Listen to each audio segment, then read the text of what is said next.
Good morning, South Africa. I hope you guys are doing amazing and, of course, feeling fantastic. And obviously, it's the Vooka Breakfast Show. And today we are coming to you live from the Protea Hotel.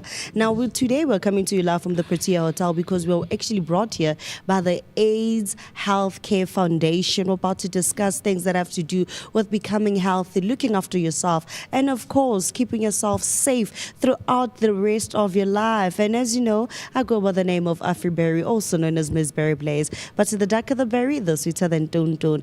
And I am not here alone. I'm here with my handsome brother. What's up, brother? Hey, good morning, Afriberry, and thank you so much, man. It's a very good morning right here. On the Vooka Breakfast Show, of course, man, your energetic start to your day, accompanied by that daily dose of positivity. My name is Moketi Maimane, and as Afriberry has mentioned, that we are proud, to give you, and on behalf of the AHF, which is the AIDS Healthcare Foundation, we are delighted to welcome you to the media and the partnership launch right here, taking place in Sandton. Protea Hotel, Johannesburg, Balalaika Hotel is the name of the hotel. So I just hope that you're going to be with us throughout the show. It's going to be bringing you interesting stuff, man. I know today's topic is all about the healthcare. We're going to be, basing each and everything around the healthcare, and most importantly, healthcare in the workforce, because it's very important for people to be healthy in their workforce, right? So I just can't wait for you to be with us throughout the show. All you need to do is to subscribe, stay with us, and use the hashtag Vooka Breakfast Show. I don't know if you're looking forward to this day. No, I'm definitely looking forward to it, especially when you look at the fact that, yes, AIDS is a global impact, and almost you could also consider it a global pandemic, because it's something that everybody is dealing with globally. It's either somebody in your family that has it, or you have a friend that has it, or you basically know people who are well informed and are actually taking PrEP to prevent themselves from actually having HIV and AIDS. Yeah, and for today's day, I think the proceedings, as we have the information right here, they're going to start at 10 a.m., where we'll be honored by Dr. Nombuso Madonsela, the country program director of the AHM South Africa, delivering the opening and the welcoming remarks. Then at 10:15, we're going to be inviting you to tune in attentively to a dynamic panel discussion moderated by the accomplished Ms. Ngatendwe Murombezi, and their distinguished panel includes Dr. Nombuso Madonsela, a representative from the SANAC, and of course Mr. Mfundisi Mabalani, C20 South Africa Sherpa and the member of the SANAC Civil Society Forum, and also a representative from the Department of Health, and lastly Mrs. Ibanomo Ndengema, her voice funder ambassador right here in South Africa. These will be critical conversation that you don't want to miss in terms of what is going to be taking place right here. So I just hope that you're going to be with us. But we know that we always continue with our day-to-day program right here on the Vooka Breakfast Show, where we invite you to start your day on a very high energetic note, because it is a Thursday morning, and the Thursday morning we always align ourselves spiritually, right? So I just hope that you are going to be with us, and also you can also send your voice note on 060-4933-226. That's 060-4933-226. That's the number that you need to dial us on, and send your voice note just to hear what you think on the other side of where you are. So I just hope that you guys are going to be with us, because a lot is going to take place at 38 minutes after the hour 7:00, right? And right here with me, I stumbled upon this brochure, that speak about the African Health Workforce Investment Charter, in which is the conversation that I want us to dive in. The importance of healthcare in the workplace. Do you think it is very important for your, employees or employers to be healthy, so that we can produce and be in that sustainable, worker environment? No, man, it's very important, man, because looking after yourself and making sure that you're also healthy is very important because your health plays a very vital role Yeah. in you becoming a productive person within your workspace. If you're not looking after your health and checking that you're okay, you physically or mentally, it Yeah, affects yeah, you, whether yeah. be it a cold or be it an old knee injury acting up. If you don't take care of it, then it's definitely going to be something that actually affects your work. Yeah, yeah, indeed. So we just want to hear from you at home on what you think about the importance of health in the workplace. Are you someone who have suffered, from illnesses and your employer did not pay attention to you? They only focused on you doing your work and bringing the profit to the company or in the workplace that you work at. So we just want to know as we're going to be in that conversation because today's conversation and this morning conversation is going to be meaningful, powerful. Partnerships are going to be found, and also we are going to be united in purpose, which is the overall of health. So I just wish that you guys will join us in this wonderful conversation. As you're seeing in our background, this is where everything is going to take place in the moment, as we are still going to announce more on what is going to take place. So we need you to stay tuned and stay with us by using the hashtag Vooka Breakfast Show right there on YouTube. You can also share the live with your loved ones right there at home, and also follow us on other social media platforms. On Facebook, it's Vooka Breakfast Show. Instagram, Vooka Breakfast Show, and also TikTok, it is a Vooka Breakfast Show. We just want you to be with us and enjoy this a beautiful day with us.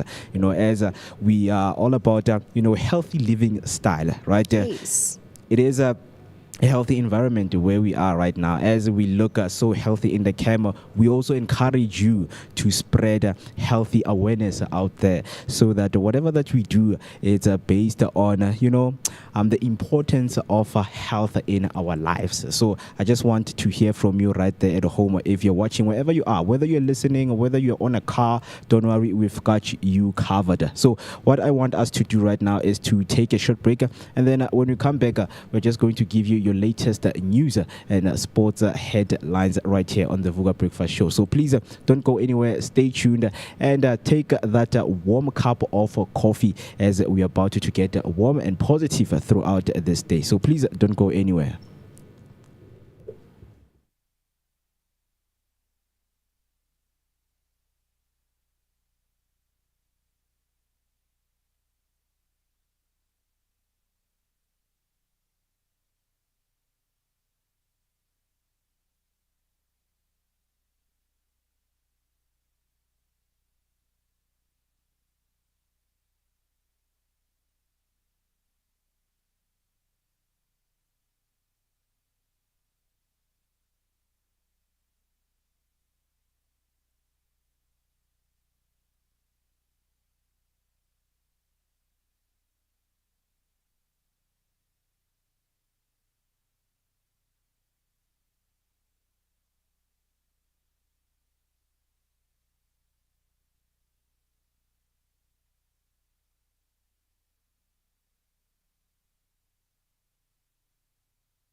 All right, welcome back. As promised, let us keep you updated with your latest news headline. Starting off with the first headline, three parties to investigate Mkwanazi's allegation. Speaker Togo Didiza has tasked three committees, the Police, Justice and Constitutional Development Portfolios and the Joint Standings Committee on Intelligence with probing explosive claims by KZN Police Commissioner Nhlanhla Mkhwanazi. He alleged high-level corruption in SAPS and criticized the disbanding of the political killings task team. Didiza rejected a request for parliamentary debate on the matter. On the next headline, March and March Group targets immigrants.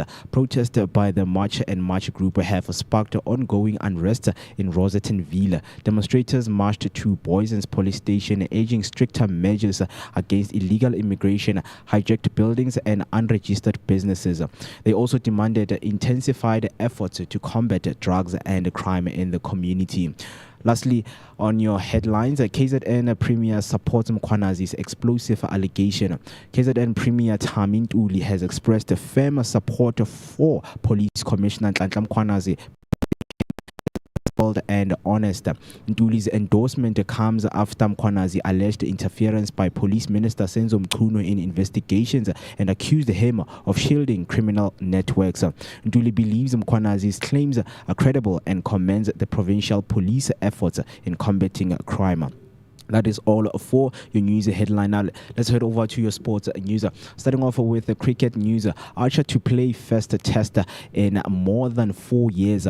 England fast bowler Jofra Archer returns to test cricket after 1,595 days, replacing Josh Tang for the third test against India at Lord's, where he made his debut in 2019. Despite injury concerns, Chris Wokes and Bryden Cars retain their spot.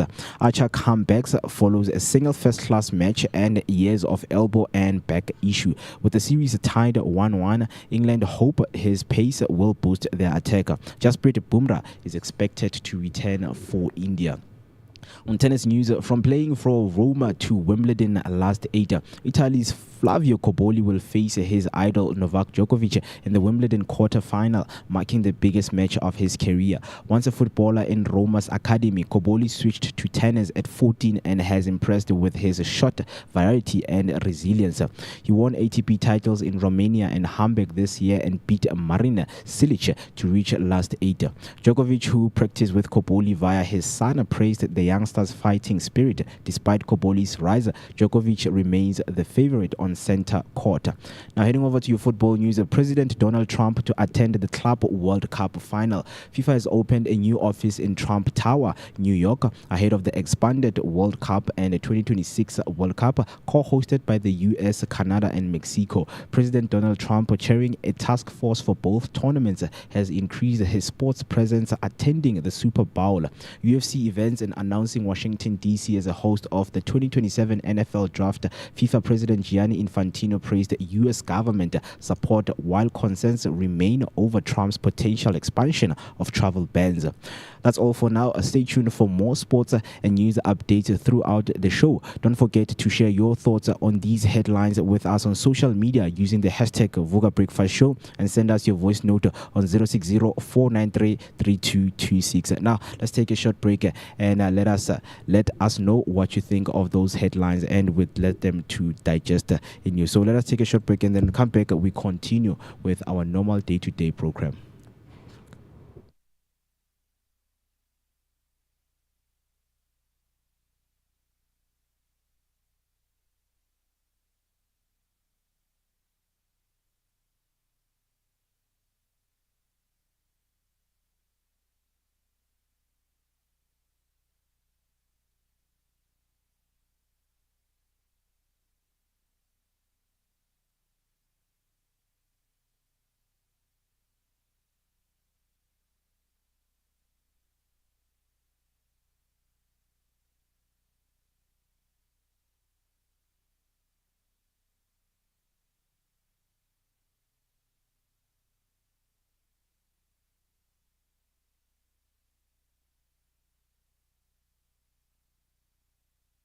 Yes, welcome back, Vooka Nations. Welcome back. Now, I hope you guys are doing okay and obviously still feeling amazing. And I also hope that you're going to enjoy today with us. And of course, it's now time for our daily bread, which is Today in History. Now, today in history, which is the 10th of July, in 1040, Lady Godiva rides naked on horseback through a country, according to legend, to persuade her husband the Earl of Mercia to lower taxes. In 1040, Lady Godiva famously rode naked through the streets of Coventry to protest high taxes imposed by her husband, the Earl of Mercia. The legend claims he agreed to lower taxes if she made the ride, and she bravely followed through. Her act of defiance became a symbol of civic compassion, later embellished with the tale of Peeping Tom, who was punished for watching through the debated historically. Though debated historically, the story remains an enduring cultural icon. Now, in 1985, on the 10th of July, Coca-Cola Co. announces it will resume selling old Formula Coke. In July 1985, just 79 days after launching the controversial new Coke, Coca-Cola announced the return of its original formula under the name Coca-Cola Classic. The move came after an intense public backlash, with thousands of complaints, portraits, and even hoarding of the old drink. Despite the taste favoring the sweet new Coke, the company underestimated consumers' emotional attachment to the original. The reversal not only restored brand loyalty but also boosted sales, turning a marketing misstep into a legendary lesson in consumer sentiment. Now, in 2018, Drake suppresses the Beatles' record of most singles in the Billboard Hot 100 with 7 from his album Scorpion against their 5. In 2018, Drake shattered a decade-old record held by the Beatles by landing 12 singles on the Billboard Hot 100 Top 10, 7 of which came from his album Scorpion. These feat eclipsed the Beatles' 1964 record of 11 top 10 hits in a single year. Drake's chart dominance was fueled by massive streaming numbers and collaborations, including the likes like God's Plan, In My Feelings, and Nice for What. His achievement marked a cultural shift in how music success is measured, highlighting the power of digital platforms and fan engagements. Now, obviously, you know that we also like to cover inventions that are made by Africans or people around the world. And then right now, we'll be covering the invention of the USB flash drive. The USB flash drive was invented in 1999 by multiple inventors, including M Systems, which is Disk on Key, Trek 2000, Thumb Drive, and others, combining flash memory with USB to revolutionize portable data storage. Now, I'm also going to be heading now to the national or international dates. Let's hear what we are celebrating today. And today is National Black Women's Equal Pay Day. Now, this one I like. National Black Women's Equal Pay Day. Black Women's Equal Pay Day marks how far into the year Black women must work to earn what white, non-Hispanic men made the previous year. In 2025, it falls on the 10th of July, spotlighting a persistent wage gap where Black women earn just 66 cents to the dollar. The disparity stems from systematic issues like occupational segregation, lack of pay transparency, and discrimination in hiring and promotions. The day serves as a call to action for policy reform, workplace equality, and economic justice. Now we know that black women and women all over the world have been fighting for an equal pay, saying that we can do what you do, and it seems like it actually paid off. Now, not forgetting how many days we have left and how many days we actually are into the year. And today we are marking the 191st day of the year. I repeat, we are 991 days into the year, and we have 192 days remaining. Oh, sorry, we have 191 days into the year, and if it was a leap year, it was going to be 192, and then the remaining days are 174 weeks remaining. We have 24 weeks that are currently remaining right now before we finish off the year. Man, we are so close to finishing off the year. Finishing off the year. We are so close to finishing off the year. Man, we are like 23 weeks, 24 weeks remaining just before we say goodbye 2024, hello goodbye 2025, hello 2026. And of course, not forgetting the inspirational quote that we have for today, but we'll come back on that one. Mo, what celebrity birthdays do we have for today, man? Yeah, we know that we always look into, celebrate people's birthday out there. And the most important is our celebrities are the people in front of the screen who is watching right now. So where you are, if you know anyone who is growing up and would like to wish them a happy birthday, please do so by sending them their name on the comment section right now on YouTube. And just let us know how to give them a shout out and let us make that day special, because of course, we are in Sentin, so we're going to be celebrating it in style. So let's look into the celebrity birthdays that we have for today. So on the first one, we have Sofia Vergara. Born today in 1972 and turning 53 years old. An interesting fact about her: for her performance in Modern Family, Sophia received 5 Primetime Emmy Award nominations. She also earned 4 Golden Globe Award nominations for the same role. She became known for her role as Gloria Delgado Pritchett on Modern Family after hosting several Univision shows. Her film credits include Hot Pursuit, The Smurfs, Machete Kills, and Fading Gigolo. In 2024, she played the titular role in the Netflix series Griselda. And then on the next one, the celebrity birthday that we have is Gong Yu, born today in 1979, turning 46 years of age. And you might be asking yourself, what is an interesting fact about him? Gong Yu attended Donging High School and pursued undergraduate studies at Kyung Hee University's Department of Theatre and Film, known for his roles in such South Korean films as The Suspect, as a North Korean Spy, and The Silenced. As an art teacher, he also appeared in several television shows, earning a 2006 MBC Drama Award for his role in the romantic series One Fine Day. Very interesting things that we have right here. And then on the last one, we have Wyatt Russell. Was born today in 1986 and turning 39 years of age. Interesting fact about Russell, Wyatt Russell appeared in the popular Netflix series The Black Mirror in the episode titled Play Test in 2016. Former hockey player who has appeared in notable films such as Cowboys and Aliens. This is 40, 22 Jump Street, and Everybody Wants Some in 2016. He starred in an episode of Black Mirror called The Play Test and later began starring in Lodge 49 in 2018. Very interesting birthdays that we have for today. Yeah.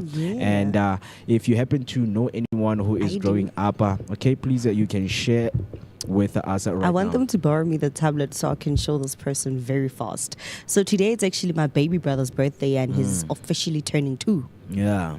So very happy birthday to yes, a happy birthday to my little baby brother. I hope he enjoys his birthday, because I know one thing for sure: I can't wait to knock off so I can be welcomed with a nice warm hug and a kiss. Yeah. So do make sure that you share those wonderful moments with us. You can also send us, their picture, even their video of them dancing or doing anything funny, so that we can celebrate that day in style. And also, you can just send those pictures or videos on our number 060-493-3226. That's 060-493-3226, and that is the number that you need to use. Dial us in, because we're about to give you that energetic start to your day, accompanied by that daily dose of positivity. Vooka Nation, speak to us. We are live all the way from the Protea Hotel, Johannesburg, the Balalaika in Sandton. Yes, if you did not hear me correct, we are here in Sandton. So you're asking yourself, what are we doing in Sandton? Are we here to shop? Are we here to have some fun? So on behalf of the AIDS and the AHF Foundation here in South Africa, we are delighted to welcome you to the media and a partnership of the Vooka Breakfast Show with the AHF, happening today right here on the 10th of July 2025. I'm right here at the elegant Protea Hotel in Johannesburg, Balalaika Sandton, and it is going to start at 10 a.m. and conclude at 12 p.m. So we are going to be beginning with the formal proceedings that are going to be taking place, of course, at 10 a.m., where the honoring will be done by Dr. Nombuso Madonsela, the country program director for AHF South Africa, delivering the opening and the welcoming remarks. Then at 10:15, we're going to be inviting you to tune in attentively to a dynamic panel discussion that is going to be taking place right here, accomplished by Ms. Ngatendwe Murombeti.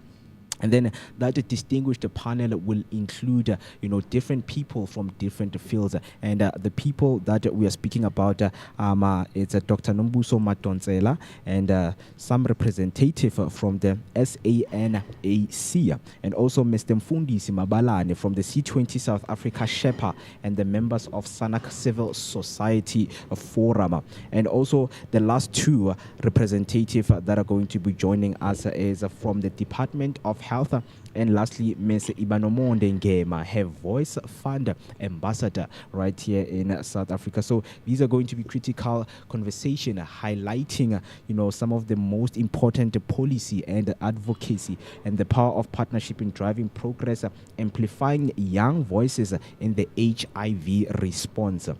Right. So the floor is going to be opened at 11:30 for vibrant Q&A session, where your voice and insights questions will be welcome, because we know when it comes to health, a lot of people want to know what is going on. As much as the NHI, was brought forward to a lot of South Africans, they're still asking themselves, where are we in terms of the NHI? And so the president signed the bill to say, South Africans, now the time has come for us to give every citizen in South Africa universal health care. So it is a conversation that you want to be, to stay for.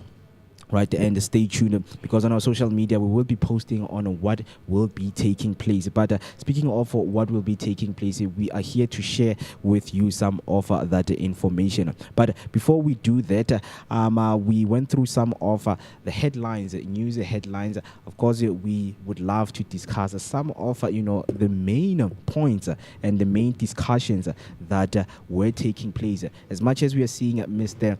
Mkhwanazi is making the news headlines each and every day, we are hearing what he is doing, steering the crime in South Africa. So it's something that I also want to hear from you on. What do you think about Mkhwanazi? Because yesterday we asked a very important question, that do you think that he is doing this for just political diplomacy, or he is doing for the South African citizen, making sure that we stay safe in our country and we are always protected, because we know that South Africa is one of the countries with the highest crime rate, and the scourge of that crime rate is being fought with. So 3 committees to investigate Mkhwanazi's allegation. So all we need to do is to find out what is the context of this whole, headline. So the KZN Police Commissioner Nhlanhla Mkhwanazi has made explosive allegation pointing to corruption within the highest ranks of the SAPS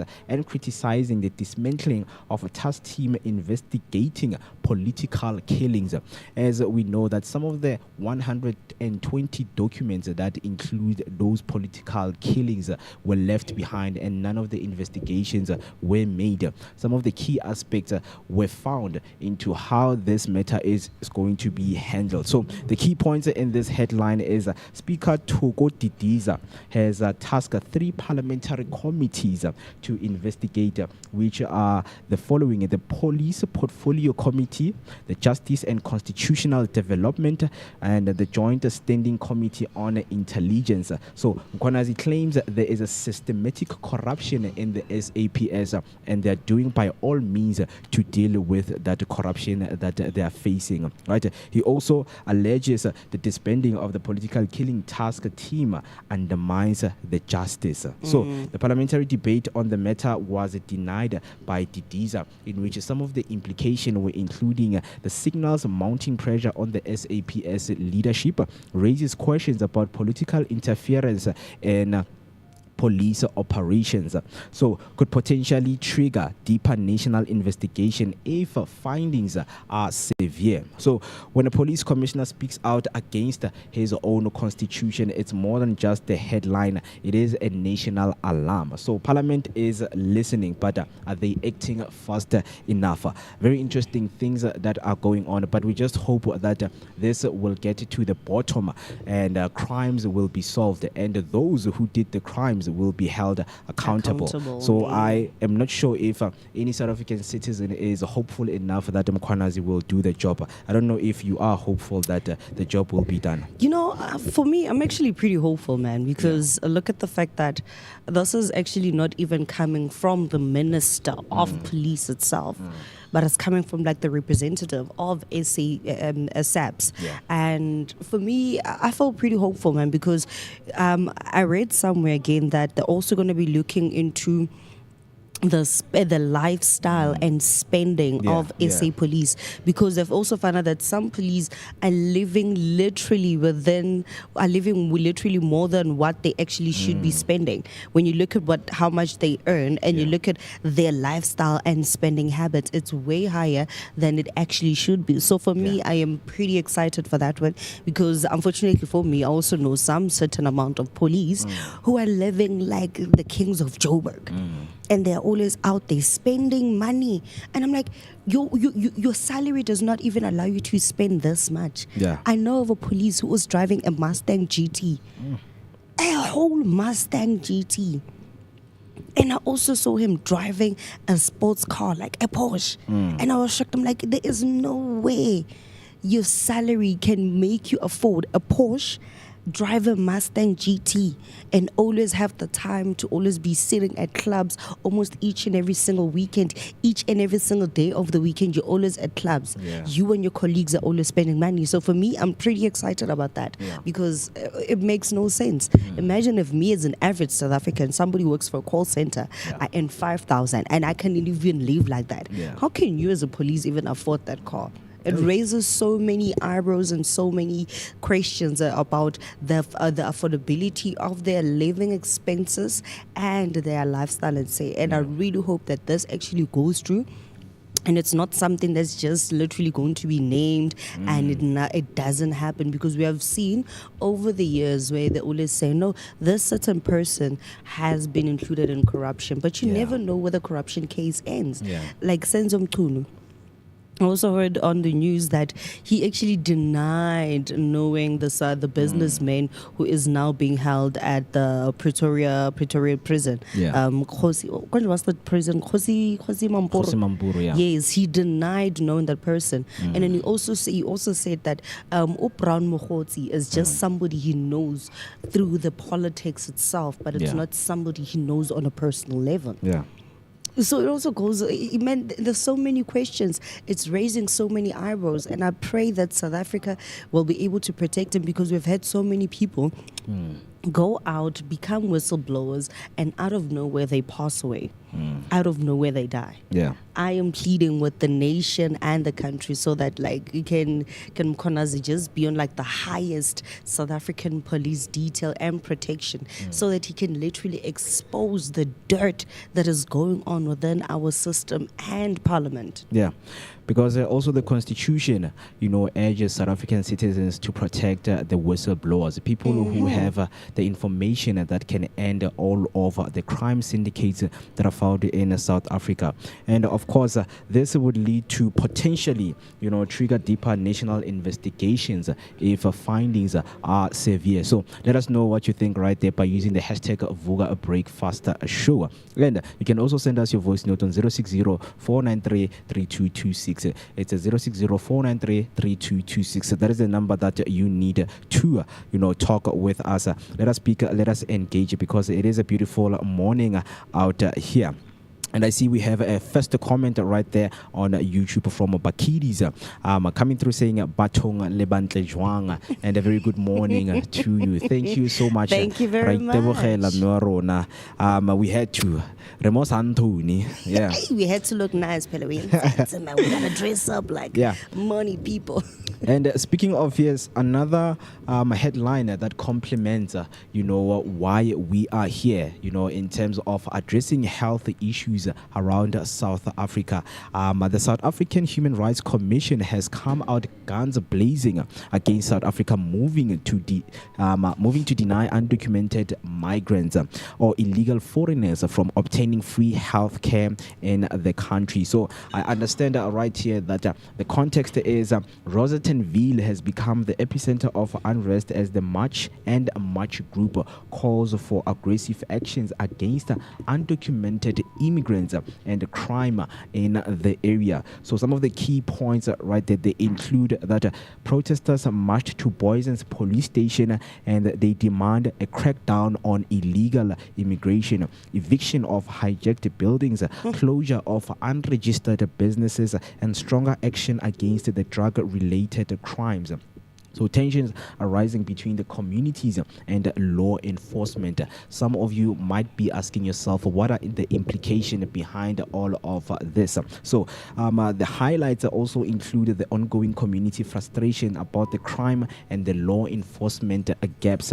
And this could fuel the xenophobic tension if not addressed with care. So pressures authorities to balance community safety with the human rights protection. So the anger is boiling over in Rosettenville, where community members say enough is enough. But is this the protest about safety, or is it stoking dangerous divisions? So we just want to hear from you as this is going on. I know a lot of people have came out, and the netizens on social media, to give their remarks, on kicking out some of the immigrants out of the public hospitals and deeming them as undocumented, as they have to go back from where they come from. So I just want to know what you also think right there from home in terms of what do you think about this one, because the SAHR has come out guns blazing against South Africa moving to deny the undocumented migrants, saying it is against the constitution, to just take someone and, move them around without authorities being hand in hand with that matter and issue. I don't know what's your take on this one in terms of the pressure that are, heating up in the communities in terms of the illegal migrants right there in Rosettenville. Personally, from somebody who's actually once upon a time lived in Rosettenville and Turford-Day, when it comes to the hijacking of houses, I can literally say that it actually does happen. It literally does happen. Houses get hijacked, and unfortunately, it's also by foreign nationals, and most of them are the ones that are not documented. In terms of the crime, if you remember, a couple of years ago, we had and a high school incident where a student got stabbed by a fellow student. Yeah. And unfortunately, the student was a Congolese student who was actually found out that is actually undocumented. It happened at Forest High School. Yeah.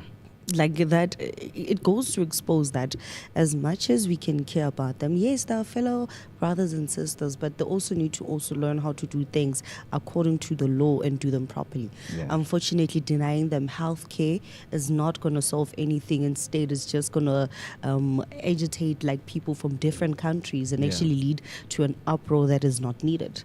Let them get the health care they needed. If you're worried about them being undocumented, then let the what you call this, the Department of Home Affairs deal with that. Yeah. And it also goes to say and also show that the Department of Home Affairs is not doing anything about making sure that people are documented. And then it also goes to say that the what you call this, okay, they'll call them ICE in America. Yeah. But they also don't have to, they're also not doing the work. Why do we have such a department that's literally not going out there and checking who is documented, who's not documented, seeing if they can have a way of helping them? If they can't, that means that they need to go to the country and reapply. Why are they not doing their work? I mean, I don't want to lie. This whole thing, as will definitely expose a whole lot of things. Yeah. Maybe things that are skeletons that are hidden within the Home Affairs Department. Things that are also hidden within the department that deals with deporting people. Yeah. It has a lot to say, but denying them health is not going to change anything, unfortunately. Let them get health treatment. If it's something that they have to pay for, then let them pay. Yeah. But in the meantime, we need to be very strategic about how we do this, Yeah. because we're also trying to make sure that everybody is safe in our nation and they also feel loved. So Yeah. we need to be very strategic about dealing with this. That means that we can't be having people busy burning other people's houses. So for me, I like what the residents from Residentville did, Yeah. because they did not go and fight with them. Instead, they marched to the police station. Yeah. They did something peaceful, and like spilling blood, they chose to go to the police station and say, okay, I know 1, 2, 3, 4, 5. That house is not actually registered under their Yeah. name. Then go and change it. Yeah. It's marches like this that we need to have, not protests where people end up getting killed. Spilling blood is not going to solve anything. Yeah. So some of the frameworks are being created in the healthcare sector, and a lot of updates will be coming into how do we now move this situation, into safety, because a lot of people were hurt and a lot of people who were seeking medical attention were left on the street, to some of them, they never received the medical care that they needed, because there are also some rumors that there are South Africans who are behind, kicking out immigrants, or bringing immigrants to the country so that the public healthcare system can be full, so that South African citizens can move and opt for the private healthcare, in which it is kind of making sense when you're looking at, at the corrupt officials at the border gates. So what they do is a certain, people, foreigners, illegal foreigners will pay those officials to get into the country, and they are paid to come to fill. And they also look for those who are in need, especially the pregnant women. They will take them and bring them into the public hospitals. And for one South African who needs medical attention, they will see that the public hospital is full, so they will opt for a private health care. So that is how some of the private health care, benefit from all of these things happening. So, but investigations are going through, and we will let you know in terms of what they find in terms of this whole situation of the illegal immigrants. Zinzi Elizabeth coming to right there on YouTube, saying a very good morning to Vooka Amahle and the breakfast team. Sivugile, guys, and where are you streaming? Ngoba, we see you are not at the studio. Yes, we are not at the studio, Miss Zinzi. Yes, and thank you so not. much for recognizing that. So today we are at the Protea Hotel in Johannesburg, Sentin, the Balalai Hotel, on behalf of the AHF, which is the AIDS Healthcare Foundation. Foundation in South Africa. So they are going to be here, and we have partnered them in terms of media, in terms of what is going to be taking place right here. So they're going to be, speaking about the goal of the Africa Health Workforce Investment, charter. Anything that speaks with health is going to be, delivered right here. Anything that you needed to know. So there's also formal proceedings that are going to be taking place. As I mentioned, that the country program director, Dr. Nombuso Madonsela, is going to be here and speaking with the people. So I just hope that you're going to be with us. And, as we share this beautiful day with you all the way from where you are. So all I need you to do is stay with us. As we are still going through some of the things that are going to be taking place, as we're going to be also promoting and encouraging health. Yes, it is Thursday, and Thursdays are for spiritual alignment, but spirituality also speak, with your health, right? Spiritual health is the most important thing that, you need to go through. So we're also going to be sharing the website of the AIDS Healthcare Foundation, just to look through into what they do, so that you can get a gist of what is going to be taking place. And then she's coming through saying, and you guys are looking beautiful. Hashtag Vooka Breakfast Show.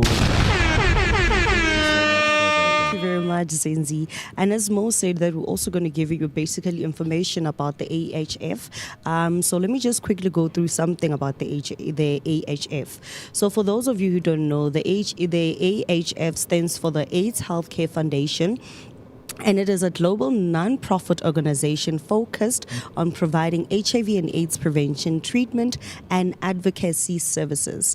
Now, the foundation was founded in 1987. It has grown to become the largest provider of HIV and AIDS, of HIV medical care in the world, serving over 2 million people in 48 countries. The AHF operates through a network of healthcare centers, pharmacies, clinics, and social enterprises like out of the closet thrift stores. Now, so some of the key aspects of the AHF's work include AIDS, HIV and AIDS HIV and AIDS care.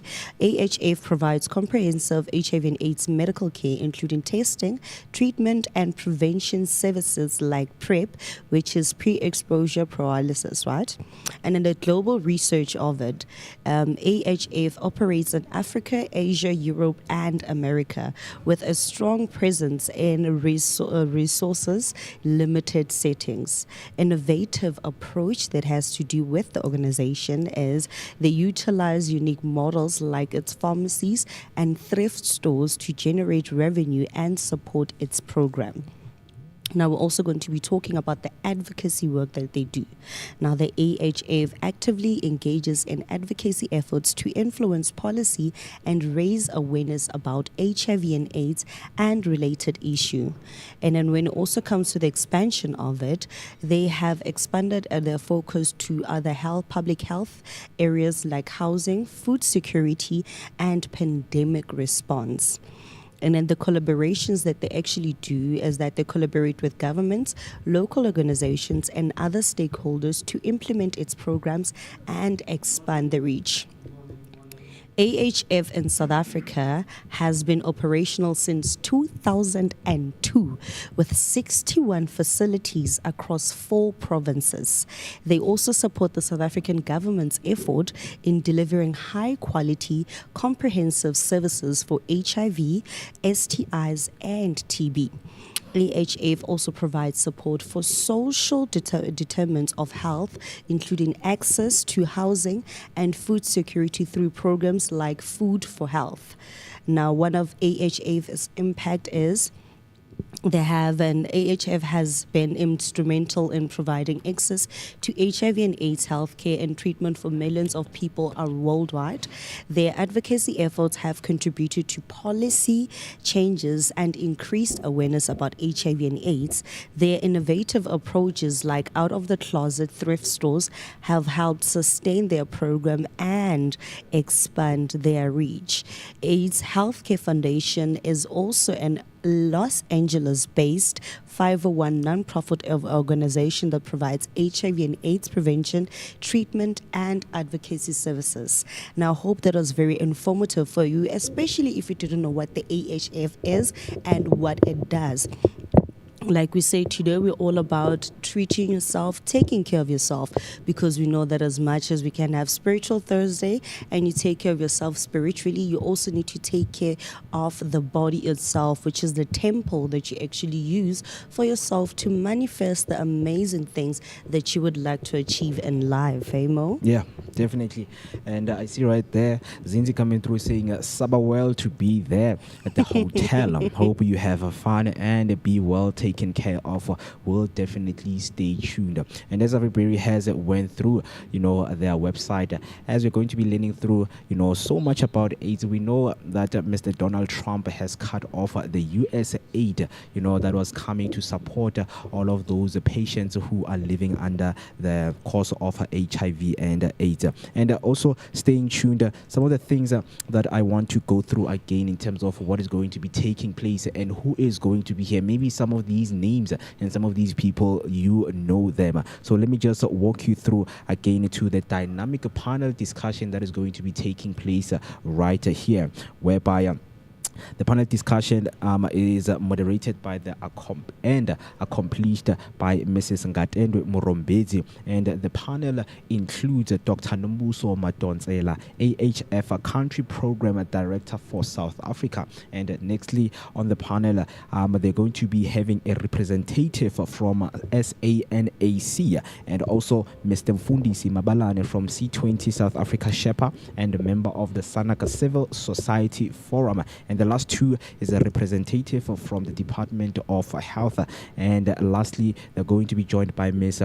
Ibanomonde Ngema, her Voice Fund Ambassador right here in South Africa. So very interesting conversations that are going to be taking place right here, and the information that we can't just wait to come back and share it with you right there at home. So please do make sure that you stay with us by using the hashtag Vooka Breakfast Show. Right now is 25 minutes past 8. It's still the beautiful Thursday morning right here in Johannesburg, right? And then Zinzi came through say, I can't say much about Mkwanazi because I didn't know much what's happening. I saw people post, but thanks for making us keep up with trends. It's time for transparency and actions right here in South Africa, as much as actions are needed so that we can see the consequences of them and we can become a better country, right? And then in case you missed it, adding on to what Zinzi was saying, another headline included KZN Premier supports Mkwanazi's explosive claims on what he says, right? So following Mkwanazi's controversial statements, KZN Premier Tamintuli has stepped forward in support, adding weight to the commissioner's corruption allegation. So on this headline, some of the key points they include Premier Ntuli calls Mkwanazi a principled and an honest commissioner, and he supports claims that Police Minister Senzo Mchunu interfered with the investigation, and he alleges protection of criminal networks within the SAPS structure, and he praises KZN police for the continued work despite these obstacles. And some of the implications they include that this shows a divide within the government leadership and increases pressure for on the minister to respond, and also could prompt internal investigation or ministerial accountability that needs to be called, right? With the premier now backing the commissioner, the corruption claims are no longer whispers, but they're becoming a political earthquake. Some of the interesting things that are taking place in our country, and some of the departments are being shaken along, alongside the GNU also being included into saying what is going on and what are the solutions for our country so that we can remain safety as we can and scourge the high um, uh, high rate of crime in South Africa. So that is all that we have in terms of your news headline. Time right now, it's 27 minutes past 8. And as much as we came here to speak about the AHF, what it offers also in terms of the AIDS, right? So we're going to take a short break, and then when we come back, we're going to be looking into the goal of the health workforce investment, right? And in terms of the workforce, we know that a lot of people, when it comes to their workplaces, they have been ignored in terms of their illnesses. When you report to your employer that you're going through something, whether it's a mental health, whether it's physical health, you have been ignored. So this conference that is going to be taking place is addressing those living with those illnesses, especially people living with HIV and AIDS in South Africa, and how the numbers are going to be sketched. They have seen rising numbers, especially in the township and our communities. So we're going to be looking into that, as I have a brochure right here with me from the African Health Workforce Investment Charter. It speaks to a lot of the things that are going through and the solutions that will be discussed right here at the Protea Hotel in Sandton. So I just need you to stay with us as we're going to be going through and learning so much of what this conference that is going to be taking place today it offers. So for now, let us take a short break. Please don't go anywhere. Stay tuned. Take that warm cup of coffee, as we're going to be bringing you that daily dose of your positivity.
Still enjoying what the day brings right here on the Vooka Breakfast Show. Your energetic start to your day, accompanied by that daily dose of positivity. As we are streaming live from Protea Hotel in Palalea, Johannesburg, Sandton, where we are going to be partnering with AHF, the AIDS Healthcare Foundation, as the media partner, just to be going through some of the things and the insights that they're going to be sharing with us on how they are going to be scheduling the rise of HIV numbers in our communities and in our township. So all you need to do is to stay with us. Use the hashtag Vooka Breakfast Show, and let us enjoy this beautiful morning right here. And I don't know where you are, I don't know what you're doing, but I just hope that you start your day on a very high and a positive note. So talk to us, man, by also dialing us on the number 0604933226. That's 0604933226. And before the break, I said I'm going to jump into sharing some of the tips and the advices of the healthy workforce, and just going through some of those importances that you need. So I just also want you to share with me right there at home in terms of when you are in your workplace, what are some of the benefits of working in a very healthy environment workplace. But before we do that, just to soothe things in terms of what is happening in the world of sports, some of the headlines include that Mr. Donald Trump is going to be attending the Club World Cup final. We know that the Club World Cup is still playing and taking place in the US, as last night Real Madrid was playing against PSG and Real Madrid lost 4-0 to PSG, and it sums it up to the last two teams, which is Chelsea and PSG, who are going to knock off their horns in the final, right? So in a mix of politics and sport, a former US president, the U.S. President Donald Trump is stepping into the football world spotlight as FIFA opens a new office at the Trump Tower, with Trump to set attend the upcoming Club World Cup. So some of the key points right here in this headline include that FIFA has expanded the U.S. presence ahead of the 2026 FIFA World Cup that is going to be taking place next year. And Trump chairs a task force for both World Cup and the Club World Cup. And we know that World Cup include international teams, whereby you will get your favorite national teams from all over the world participating in this huge global event. And the Club World Cup is taking place and is about to end and take just a step back as a preparation for the 2026 World Cup about to begin. So recently he attended major sporting events like the Super Bowl and the UFC. And then in Washington DC, they named it as the host of the host for the 2027 NFL draft. So the FIFA president Gianni Infantino praised the U.S. government support, and there are also concerns over Trump's political stances, including the travel bans that he has put for some of the countries, including a lot of African countries. So those are some of the concerns that people are looking into, to say you have put travel bans to some of the countries. Now what happens as this global event is coming now to take place in your country? What are you going to do? Are you going to ease the travel bans, or you're going to stay strict on those travel bans? So the implication on this whole headline is that it brings political attention and controversy into the world of football, and they could also influence logistics and diplomacy leading up to major tournaments, highlighting the growing U.S. interest and investment in global football. So politics meets the pitch. Some of the new terms that we've never had in the world of sports.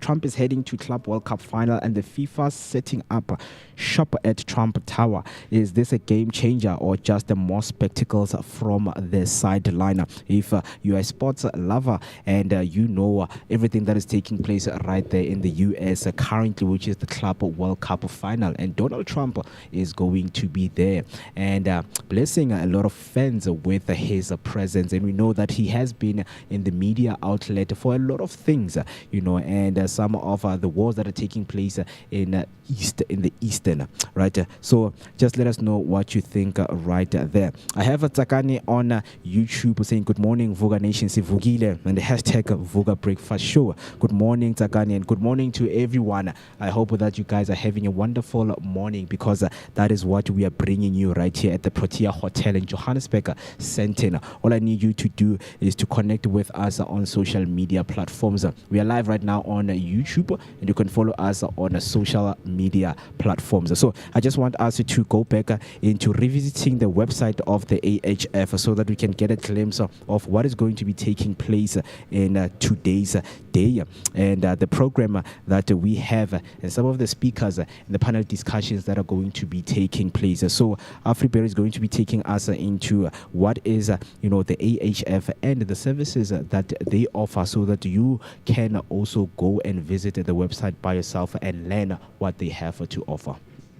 Like I said, the AHF actually does a whole lot of work, and it's amazing that the work not only focuses on basically people knowing knowing how to test for HIV and AIDS, but they also help people get treatment for STIs and TB, because unfortunately HIV and AIDS is also linked to your STIs and also having TB. And I also like the fact that they actually have a food security program.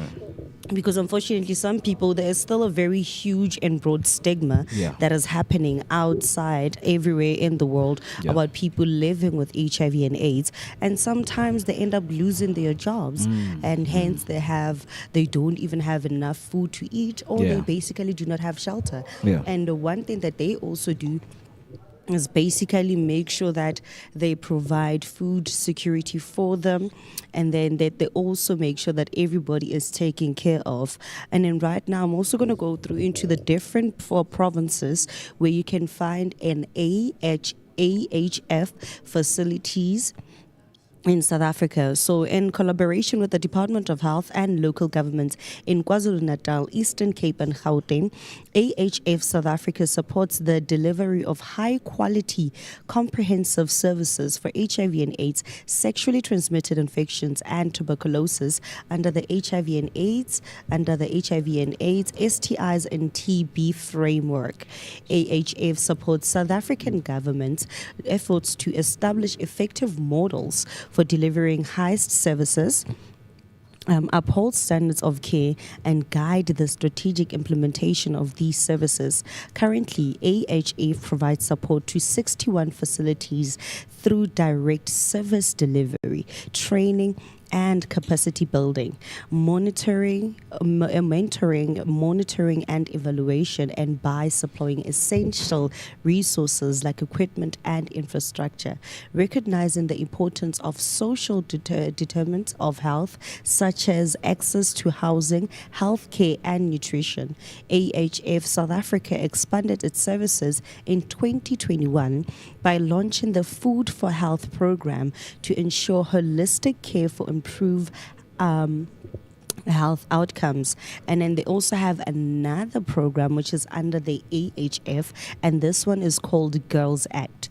Now, Girls Act empowers girls and young women to stay healthy and thrive. We work to prevent HIV and STI infection by helping young women and girls remain on treatment of HIV if HIV positive, reduce unplanned pregnancies, and support them to stay in school. And they also work to support them to stay in school. Now, this is one of the amazing programs that for me on my side, that I think they could ever have. Because I remember when we actually at the rent show, I actually met some of the girls who are actually part of the Girls Act. And they were actually giving out sanitary pad, because we know that we live in South Africa. And being a woman in South Africa is also one of the hardest things ever, because some females, especially in the rural area, even in the urban settlements, cannot afford sanitary pads, and which is one thing that I find very ridiculous. Why is it so expensive? It should be less. We have a very growing population of women, and this is something we have to deal with on a monthly basis.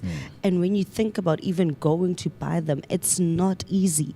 But then you had stores like ShopRite, where they decided to make sanitary pads for R5 a pack. It's an amazing initiative that they took, so that everybody has a chance or an opportunity to actually be able to afford to buy sanitary pads. Now, the one thing that I found problematic about this whole initiative that they did is that they told people that you can only, it's 1 pack per person. Which is, for me, I feel like it's a limit to females, because nobody ever knows if you're going to have a heavy or a light flow during that night. And that 1 pack may definitely not even be enough. I think they should just increase it to at least 2 packs, man.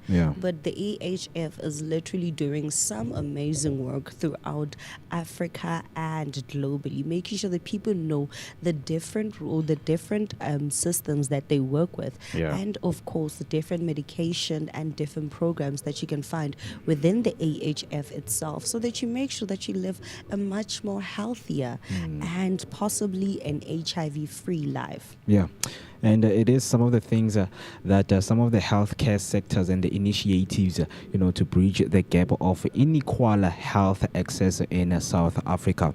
So we just love some of the services that the AHF is giving out there to South African citizens. So, these kind of initiatives, they need to be supported and to be pushed, and also build the frameworks that are going to be long lasting in terms of how we're going to scourge some of the pandemics, health pandemics that are taking place in our lives in general. And one of the things and one of the topics that we wanted to discuss with you right here is the importance of health in the workplace. So I'm just going to go through some of the key roles of the health workforce and what they entail. So, a robust health workforce is essential for effective healthcare delivery, improved health outcomes, and economic growth, while also addressing health disparities and promoting social equality. The first key role of the healthcare workforce is the healthcare delivery. So, health workers are the backbone of any healthcare system, providing essential services that including diagnosis, treatment, and preventive care. They encompass a wide range of professionals, including doctors, nurses, technicians, and support staff, all of whom collaborate to ensure that healthcare services are accessible and effective. So it is very important to have healthcare workers, some of the essential workers to be in the front row to protect the people who are coming in, as the patients and who want to be taken care of. So the second key rule is the improved health outcomes. So a qualified and motivated health workforce leads to a better patient care, reducing mortality rates and enhancing the quality of life. The presence of skilled health professionals is directly linked to improved health outcomes in communities. It is some of the discussions that were had in some of the summit, the health summit that were hosted, that it is very important for each and every community to have the presence of skilled health professionals that include your clinics, that include your nearby hospitals. So it is very important, even your private doctors that open their own standby clinics and hospitals in their own homes. So it is very important for those to be also encouraged in the communities, right? And then the other one that is playing a huge role is the economic development, because we know that if the economy is well, a lot of people are going to be taken care of, right? Healthier population contributes positively to the economy. So a strong health workforce can attract investments and boost economic growth, as well as functioning healthcare system is vital for a productive workforce. So those are some of the key roles that we're going to be looking into and discussing. As we let that digest into, we just want to know from you, what are your thoughts by using the hashtag Vooka Breakfast Show. For now, let us take a quick break, and then when we come back, a 10-minute break, as we're going to be looking into what the room offers, and come back with the information that you need, as we started and announced when we started the show, to say a lot is going to be taking place with those productive panel discussions that are going to be taking place. So right now, we are going to take that information and bring it back to you. So please be patient with us as we're going to take that long 10-minute break, and then when we come back, we give you all you need. So please don't go anywhere. Stay warm and stay safe right where you are. So let us take that break, and don't waste your time.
11 minutes past 9, it is the time, and we're still breaking the boundaries of broadcasting and bringing you this live stream all the way in Sentin at the Protea Hotel, the Balalaya Hotel right here in Johannesburg. So I just hope that you guys were still with us and you're still feeling warmer, because as you can see behind us, this is where the conference is going to be taking place. So all I need you to do is to stay tuned. So if you happen to have any questions that you want to ask us now, please do so by using the hashtag Vooka Breakfast Show. We are live right now on YouTube, and all you need to do also is you can dial us on the number 060-493-3226, 060-493-3226. Send us your voice note, or send us your comment right there, so that we can just enjoy what this day has to offer. And of course, in terms of what it has to offer, I think I need to track back into the announcement that I gave you into what we are going to be having today. So I just want you to listen up, because this one is an important and powerful. So today we were invited to join a morning filled with a purpose, a partnership, and powerful conversation. It's the AIDS Healthcare Foundation media and a partner. I'm partnered with the Vooka Breakfast Show, happening today now. It is the 10th of July, a very beautiful Thursday morning that is happening right here in the heart of Sentin at the classy Protea Hotel in Balalaika. So of course the arrivals have kicked off. As you see, people behind us are starting to come in as more information is going to be shared. So right now we are like 40 minutes till we start the conference. Then at 10 a.m. sharp, the program will officially begin with a warm welcome from the incredible Dr. Nombuso Madonsela, the country program director for the AHF South Africa. So right after that, then we're going to be getting into the main course. We know when you're attending a main course, what are some of the things that you want to know? What are some of the things that you want to enjoy and take home? Because it is the information that we're going to be giving you and highlighting some of the important factors and aspects that are affecting South African citizens as a whole. So the powerful panel discussion, as I kept on mentioning when we began, is going to be hosted by Ngatendwe Murombezi. And then on the panel, we're going to be having once again Dr. Nombuso Madonsela from the AHF, a representative from SANAC, and also Mr. Mamfundisi Mabalane, the C20 Shepherd, and Sanaka Civil Society Forum member, a rep of the department, a representative from the Department of Health is also going to be in the same room as we are in. And also an inspiring Ms. Ibanomonde Ngema, her voice fund ambassador for South Africa. So these are the real change makers, unpacking real solution from policy to grassroots action. So it's some of the conversation that we just want to get into with our beautiful Vooka Nation from where you are watching and listening. Talk to us by using the hashtag Vooka Breakfast Show. It is still that positive dose of the day, because our day has started on a very high energetic note. So just let us know what are your thoughts, what are you thinking as we are breaking down some of the things that are going through in our country. Seeing there on YouTube, I have Hector Takalani coming through saying hashtag Sivugile, hashtag Mavooka Nation. A very good morning. A very good morning to you, Mr. Hector. I hope that you're having a very wonderful, beautiful Thursday morning wherever you are and enjoying it, because we are also enjoying it.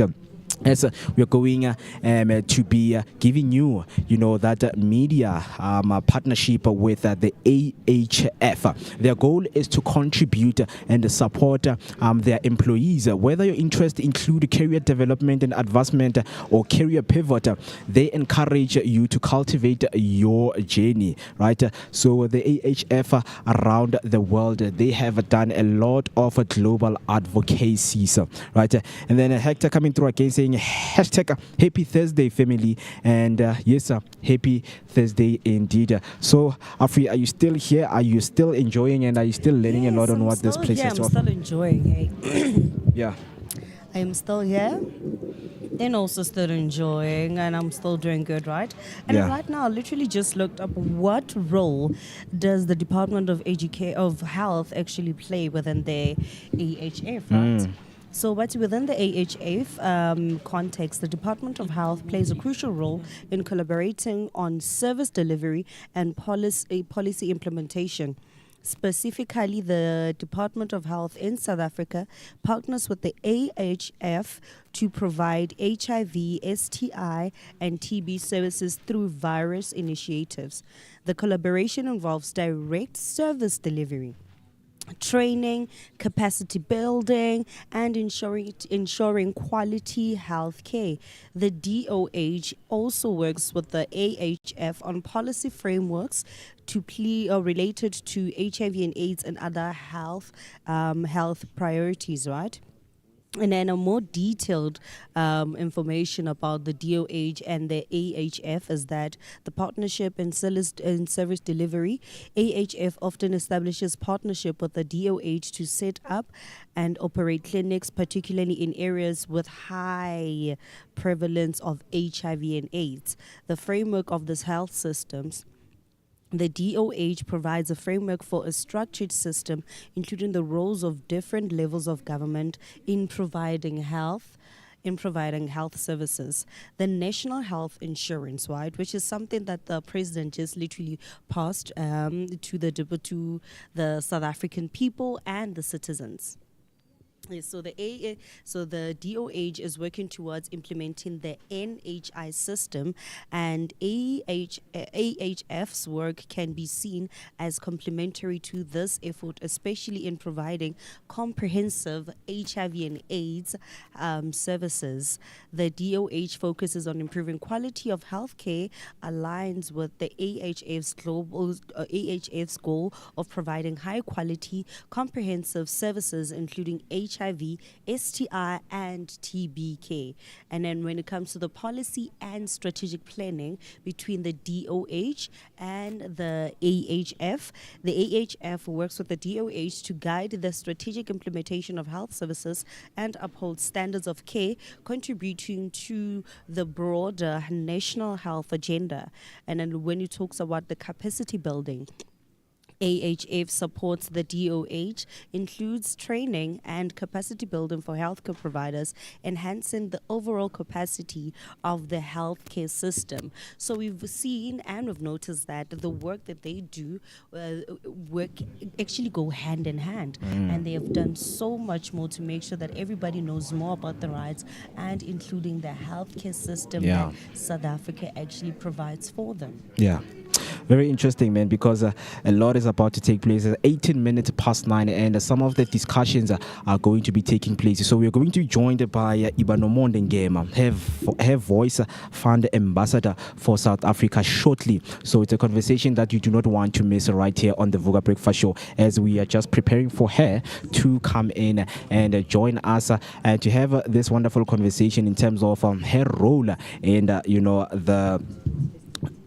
as the ambassador for Her Voice Fund. So all I need you to do is just to stay tuned, because these conversations are going to be unpacked right here on the Vooka Breakfast Show. And as we have mentioned, and as I've mentioned, she is right here and joining us, Miss Ibanomonde Ngema. So a very good morning to you. So all I need you to do, and I'm going to ask you, is to speak closely to the mic so that we get each and every information that you're going to share with us. So a very good morning to you, and how are you doing this morning?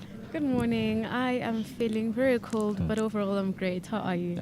I'm good, and thrilled to have you here, because we are here in terms of what the AHF is going to be doing. But we are seeing right here on the program that you are Her Voice Fund Ambassador for South Africa. So can you please take us through to the people who are watching at home and listening into what are you guys here to do?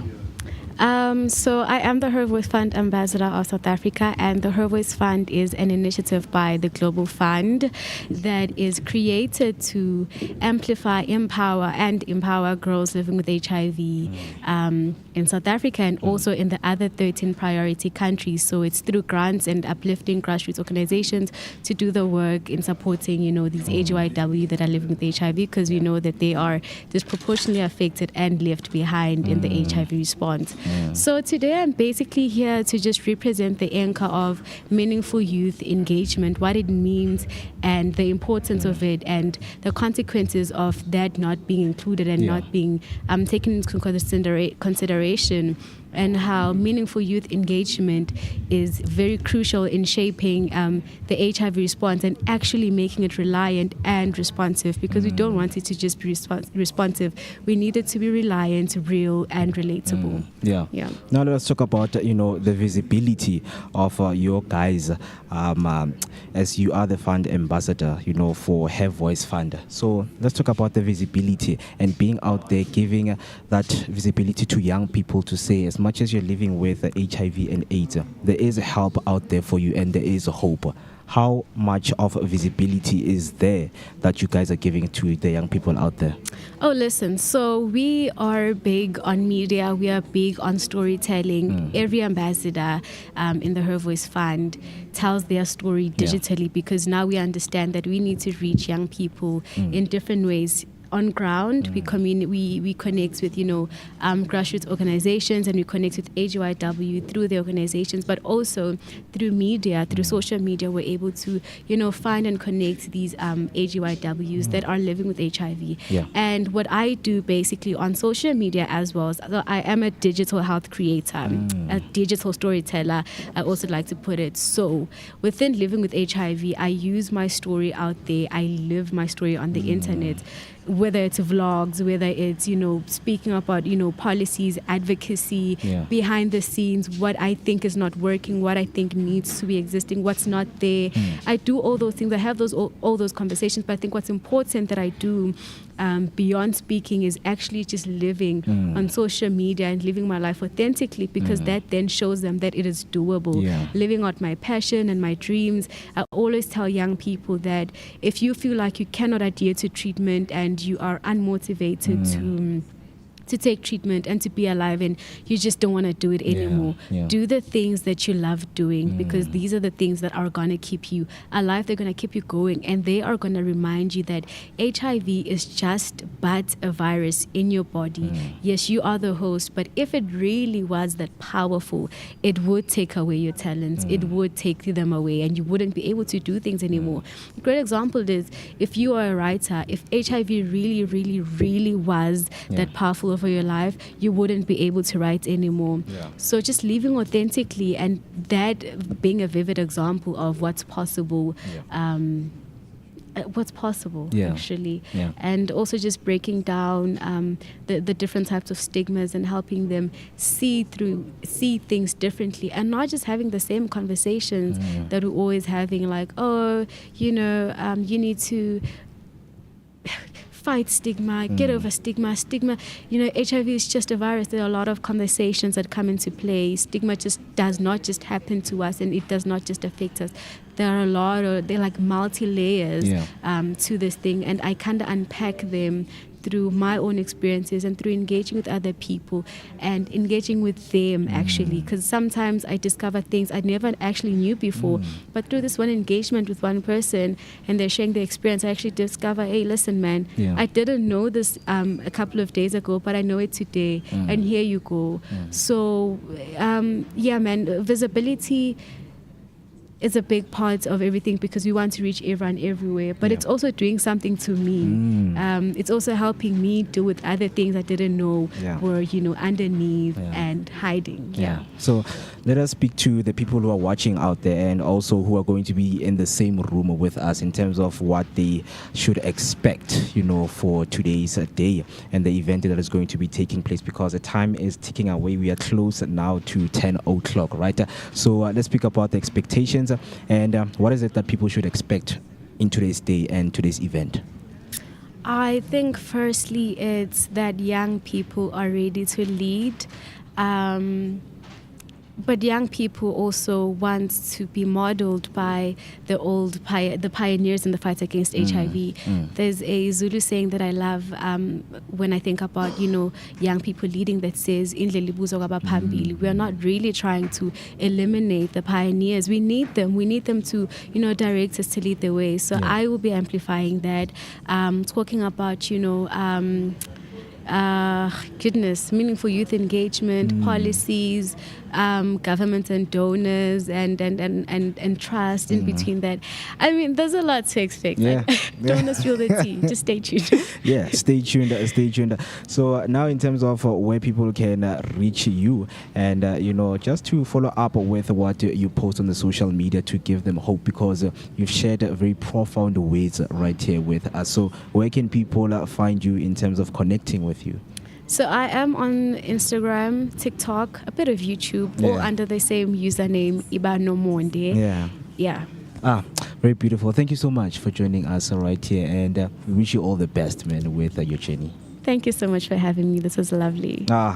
Very wonderful. That was the inspiring Mrs. Ibanomonde Ngema, her voice founder, ambassador for South Africa right here, sharing us so much story in terms of, pioneering, the people who are pioneering this movement. And this movement, it is powerful. So as a young person or as an adult out there, those are the words that she shared with us. And I hope those words are going to be helpful and inspiring for you, and you get encouraged, as maybe you know someone who is living with HIV and AIDS, and you see them as someone who is hopeless, and they can't even share their story. They can't live to tell their story to people out there living with the same disease that they have, right? It's just a disease, it does not define who you are. So you need to just break the boundaries of living with certain diseases that they don't define who you are. So very inspirational conversation that are going to be taking place right here. So I just hope that you are stay tuned and you're getting all of the information that we promised you. As the panel is going to be coming through, because now it's 27 minutes past 9. So in the next 33 minutes it is going to start, where the discussion is going to be taking place, and one of the people who are prominent, they are going to be here. Representatives from the health department are going to be joining us. So I just hope that you guys are getting all the information, right? And before Afriberry left us, she was discussing some of living with AIDS and what the AHF is trying to do in our communities. So I am hoping that you guys are with us, right? So please stay with us, as we're going to be having more people joining us to share information, as we were just joined by Ms. Ibanomonde Ngema, her voice fund ambassador for South Africa. A lot of the people are going to be here coming through just to share information with us, and one of them, she is right here, and she is going to share information with us. So while we still do that, while you still digest the information, Vooka Nation, let us take a short break, just a short break, and then when we come back, we get straight into the interview with our guest right here. So please do make sure that you don't go anywhere, because the next 30 minutes is about to get hectic as preparation are underway for today's event. So I just hope that you are with us, because people who are here, they are the real change makers. So are you, by being here and giving us your support. So please do make sure that you don't go anywhere.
Now, welcome back, Vooka Nation, and I hope you guys are still keeping very warm on this very cold 10th of July, right?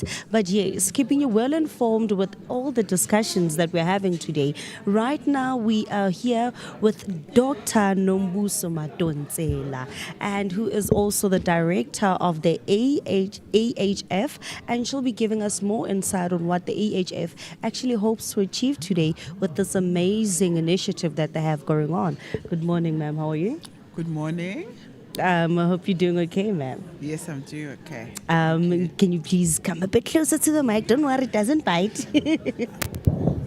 Or you can hold it if you want. Oh, okay. Yes, we can go freehand. Ma'am, can you kindly please introduce yourself to our listeners and viewers, and also let us know what role you actually play within the AHF and what the AHF actually hopes to achieve today? Okay. My name is Dr. Nombuso Madonsela Nwaru. I'm the country program director for AHF South Africa. AHF is a global organization, and we in Africa we have 14 countries, and South Africa is one of the largest programs. So today's initiative was for us to form partnership with our media, our partners that have got the same goals as AHF in the fight to end the epidemic of HIV. And what we are expecting today is to deliberate how we can move the partnership forward to ensure that we meet the objectives of AHF, which is to ensure that we reduce HIV infections, we make sure that our patients are on treatment and they are retained, and to advocate for the communities that we serve. As AHF South Africa, we are in 4 provinces, and we work within the National Department of Health Public Facilities, and in collaborating with other partners such as your South African National AIDS Councils and other partners that have got similar objectives as ourselves, we want to elevate the fight against HIV and ensure that we walk out of here with our forming a partnership with the media to tell the stories of the patients and the communities that we serve, because the media is a very strong a platform for us to be able to tell our stories, to direct policy makers, to ensure that we all work together collaboratively and reduce the HIV epidemic and sustain the gains that we have established within the HIV program. Okay, Doc. So one last question. So since the AHF has been in South Africa since 2002, do you see a decrease and some sort of social awareness regarding HIV and AIDS? And do you also see the stigma also going down in terms of how people with HIV and AIDS or people living with HIV and AIDS are now being treated? So because we are an NGO and NGO working within the Department of Health Facilities, what we have seen is that there has been more increased access to HIV by the communities, but we still have internal stigma as well as community stigma in certain pockets of our communities, and improving patient literacy and stigma reduction strategies would assist us. But I think the biggest challenge that we have seen was that we have a challenge with our patients who are not compliant on treatment and are also disengaging from treatment. And that is really one of the issues that we would want to tackle, to say how could we, together collaboratively with our partners and the media, be able to come up with policies and strategies to, one, look at why patients are disengaging from treatment, and two, to look at how can we collaboratively with civil society partners, MOH, come up with programs that will ensure that we retain patients within care.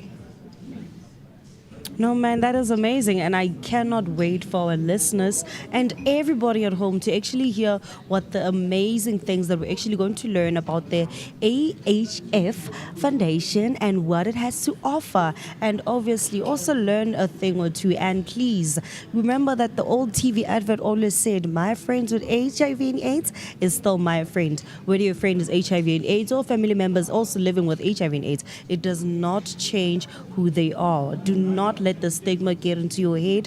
Let's change. We are now living in the 21st century. Doctor, thank you very much. And I cannot wait to hear you on the stand, on the podium, giving us more information. And of course, also giving our listeners some more information on what the AHF actually does and what it hopes to achieve in 2025. Thank you very much. And thank you very much. So to the Vooka Nation, right now we're going to take a quick ad break. Masicedile siyabuya sahamba sophuza amanzi sibhadala amabhili. Kodwa sonibona khona manje mase siphume ekhefini.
All right, 39 minutes after 9 o'clock, and very interesting conversations that are coming through. And as we mentioned, that the room is about to be packed right now as we are heading for the beginning of the event. And as we are heading for the beginning of the event, we just want to tell you that we're going to wrap up this stream and now start a new stream whereby we're going to looking into those panel discussions. As we started, you were asking yourself, what is the program looking like? So for now at 10 o'clock, opening and welcoming remarks are going to take place by Dr. Nombuso Madonsela, who was just right here from the AIDS Healthcare Foundation Country Program Director for South Africa, and then followed by a panelist, which she is also part of the panelist in 10:15 up until 11:30, and Sanaka representative are going to be there, and Mr. Mfundisi Mabalane from the C20 South Africa Shepa and Sanaka Civil Society Forum member, and also a Department of Health representative is going to also be part of that panel, and also Ibanomonde, who was just right here with me, she is going to be part of the panel from the Have Voice Fund. Ambassador of South Africa, and then a Q&A session is going to be opened whereby you also at home watching on that stream, you can also pose your question on that Q&A, and then closing remarks from 10 to 12 up until 12 o'clock by Mrs. Matsietso Tetsi, the AIDS Healthcare Foundation National Advocacy and Marketing Manager. So from the Vooka Breakfast Show, thank you so much for being with us, and I hope that it does not end here because more is about to come. 19 minutes till we hit 10 o'clock. All I need you to do is to stay warm, stay tuned, because now we are heading towards to the opening of the event. So kudos, stay warm, don't go anywhere.